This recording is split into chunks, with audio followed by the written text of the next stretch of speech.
धाता पुरस्ताद्यमुदा जहार शक्रः प्रभिद्वान् प्रतिशश्च तस्रः तमेवं विद्वानमृत इह भवति नान्यः पन्था अजनाय विद्यते सहस्रशीरुषं देवं विश्वाक्षं विश्वशम्भुवं विश्वन्नारायणं देवमक्षरं परमं पदं विश्वतः परमान् नित्यं विश्वन्नारायणं हरिं विश्वमेवेदं पुरुषस्तद्विश्वमुपजीवति पदं विश्वस्यात्मेश्वरं शाश्वतं शिवमुच्युतं नारायणं महाज्ञेयं विश्वात्मानं परायणं नारायणपरो ज्योतिरात्मा नारायणः परः नारायणपरं ब्रह्मतत्त्वन्नारायणः परः नारायणपरो ध्याताध्यानं नारायणः परः इत्यकिञ्चिज्जगत्सर्वं दृश्यते श्रूयते विभा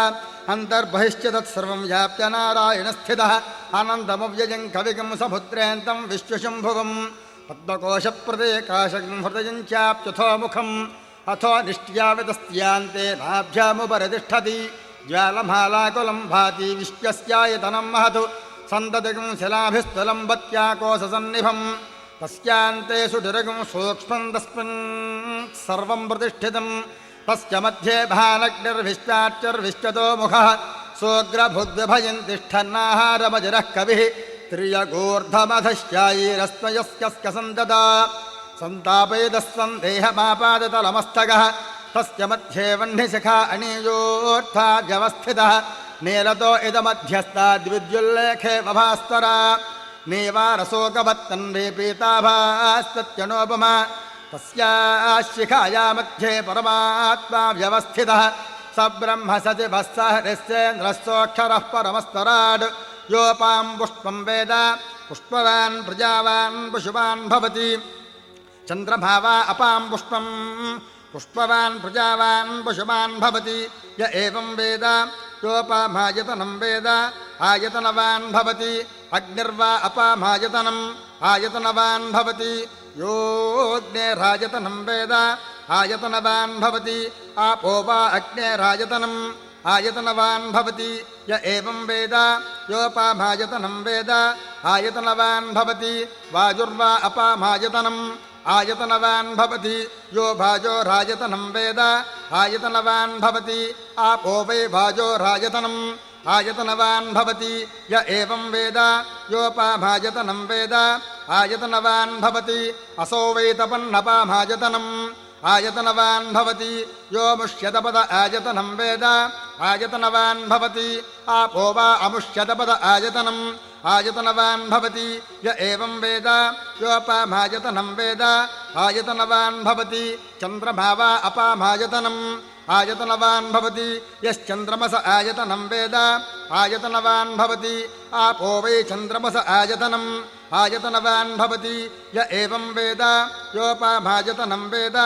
आयतनवान् भवति नक्षत्राणि वा अपामायतनम् आयतनवान् भवति यो नक्षत्राणामायतनं वेद आयतनवान् भवति आपो वै नक्षत्राणामायतनम् आयतनवान् भवति य एवं वेद योपामायतनं वेद आयतनवान् भवति पर्जन्यो वा अपामायतनम् आयतनवान् भवति यः पर्जन्यस्यायतनं वेद आयतनवान् भवति आपो वै पर्जन्यस्यायतनम् आयतनवान् भवति य एवं वेद योपामायतनं वेद आयतनवान् भवति संवत्सरो वा अपामायतनम् आयतनवान् भवति यः संवत्सरस्यायतनं वेद आयतनवान् भवति आपो वै संवत्सरस्यायतनम् आयतनवान् भवति य एवं वेद योऽप्सुनाभं प्रतिष्ठितां वेद प्रत्येव तिष्ठति किं तद्विष्णोर्बलमाहुः का दीप्तिः किं परायणम् एको यद्धारयद्देवः रेजति रोदसी उभे वाताद्विष्णोर्बलबाहुः अक्षराद्दीप्तिरुच्यते त्रिपदाद्धारयद्देवः यद्विष्णोरेकमुत्तमम् राजाधिराजाय प्रसंज्ञ साहिने नमो भयं वै श्रवणाय कुर्महे स मे कामान् कामकामाय मह्यं कामेश्वरो वै श्रवणो ददातु कुबेराज वै श्रवणाय महाराजाय नमः ॐ तद्ब्रह्मा ॐ तद्वायुः ॐ तदात्मा ॐ तत्सत्यम् ॐ तत्सर्वम् ॐ तत्पुरोर्नमः अन्तश्चरति भूतेषु गुहायां विश्वमूर्तिषु त्वं यज्ञस्त्वं वषट्कारस्त्वमिन्द्रस्त्वगो रुद्रस्त्वं विष्णुस्त्वं ब्रह्मत्वं प्रजापतिः त्वं तदप आपो द्योतिरसोऽमृतं ब्रह्म भूर्भुवस्सुवरोम् ईशानः सर्वविद्यानामीश्वरः सर्वभूतानां ब्रह्माधिपतिर्ब्रह्मणोऽधिपतिर्ब्रह्म शिवो मे अस्तु सदा शिवो